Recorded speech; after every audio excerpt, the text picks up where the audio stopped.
സംസ്ഥാനത്ത് വൈദ്യുതി നിയന്ത്രണം തുടരുകയാണ്. രാത്രി 7 മണിക്ക് ശേഷം 15 മിനിറ്റ് മുതൽ അരമണിക്കൂർ വരെ നിയന്ത്രണമുണ്ടാകും. പവർ എക്സ്ചേഞ്ച് വഴി വൈദ്യുതി എത്തിക്കാൻ സർക്കാർ പരമാവധി ശ്രമിക്കുന്നുണ്ട്. വൈദ്യുതി ഉപഭോഗം കഴിഞ്ഞ ദിവസങ്ങളെ അപേക്ഷിച്ച് 400 മുതൽ 500 മെഗാവാട്ട് വരെ വർദ്ധിക്കുന്ന ഒരു സാഹചര്യം കൂടിയുണ്ട്. ആഷൻ ഡിയാഗോ ഉണ്ട്. Ashan Diago, good morning Ashan Diego.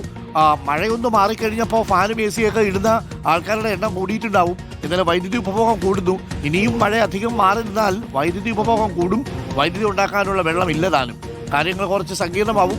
15 minute എന്നുള്ളത് 30 മിനിറ്റ് ആവാനുള്ള സാധ്യതയാണോ നമ്മൾ കാണുന്നത്? പവർ കട്ട്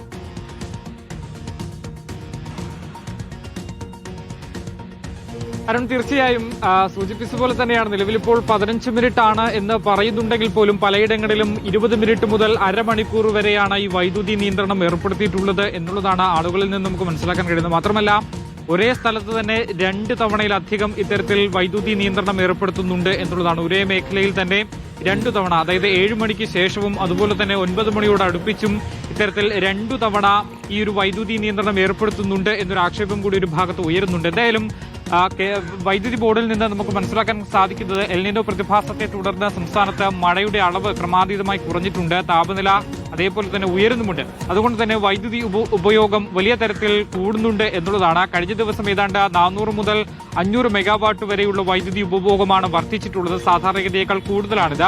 അതിന് മുൻപിലുള്ള ദിവസം 300 മുതൽ 400 മെഗാവാട്ടിന്റെ വരെ അധിക ഉപയോഗമാണ് നടന്നിട്ടുള്ളത്. മാത്രമല്ല, പവർ എക്സ്ചേഞ്ച് വഴി ഇതനുസരിച്ചുള്ള വൈദ്യുതി ലഭിക്കുന്നില്ല. അതുകൊണ്ട് തന്നെയാണ് ഈ ഒരു നിയന്ത്രണത്തിലേക്ക് പോകുന്നത് എന്നുള്ളതാണ് KSEB അറിയിച്ചിട്ടുള്ളത്.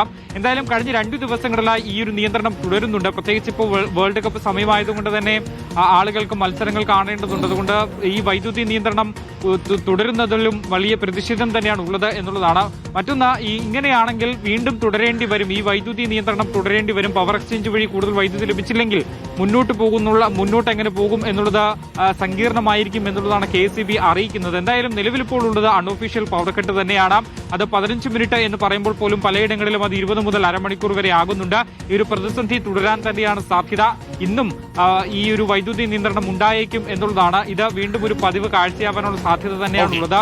ഈ വൈദ്യുതി ഉൽപാദനം കൂട്ടണം എന്നുള്ളതാണ് ഇതിൽ ഒരു മാർഗമായുള്ളത്. അല്ലെങ്കിൽ പവർ എക്സ്ചേഞ്ച് വഴി കൂടുതൽ വൈദ്യുതി ലഭിക്കുക എന്നുള്ളതാണ്. പക്ഷേ ഇത് വൈദ്യുതി എക്സ്ചേഞ്ച് വഴി പവർ എക്സ്ചേഞ്ച് വഴി കിട്ടാത്തതുകൊണ്ട് തന്നെ എങ്ങനെ മുന്നോട്ട് പോകും എന്നുള്ളൊരു വലിയ ചോദ്യചിഹ്നമാണ്. പ്രതിസന്ധിയിലാണ് സർക്കാർ. നമ്മൾ സർക്കാരിന് അനാവശ്യമായിട്ട് കുറ്റം പറഞ്ഞിട്ടും കാര്യമില്ലല്ലോ.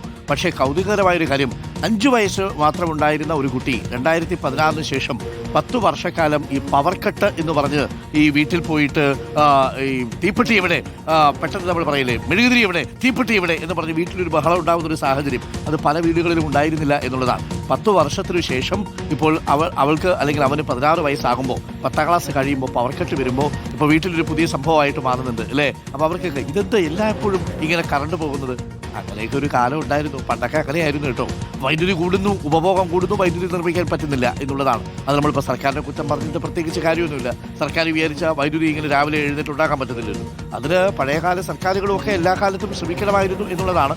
സർക്കാർ പരമാവധി ശ്രമിക്കുന്നുണ്ട് പവർ എക്സ്ചേഞ്ച് വഴി പരമാവധി വൈദ്യുതി എത്തിക്കാൻ. പക്ഷേ അത് നമ്മുടെ ഉപഭോഗത്തിന് വേണ്ടത്ര തികയുന്നില്ല. മഴ കുറഞ്ഞാൽ സർക്കാർ എന്ത് ചെയ്യാൻ പറ്റും? ബാക്കി എന്ത് കാര്യങ്ങൾ വേണമെങ്കിലും നമുക്ക് മനുഷ്യനിർമ്മിതമായിട്ടുണ്ടാക്കാൻ പറ്റുമല്ലോ. മഴ മനുഷ്യനിർമ്മിതമല്ലല്ലോ.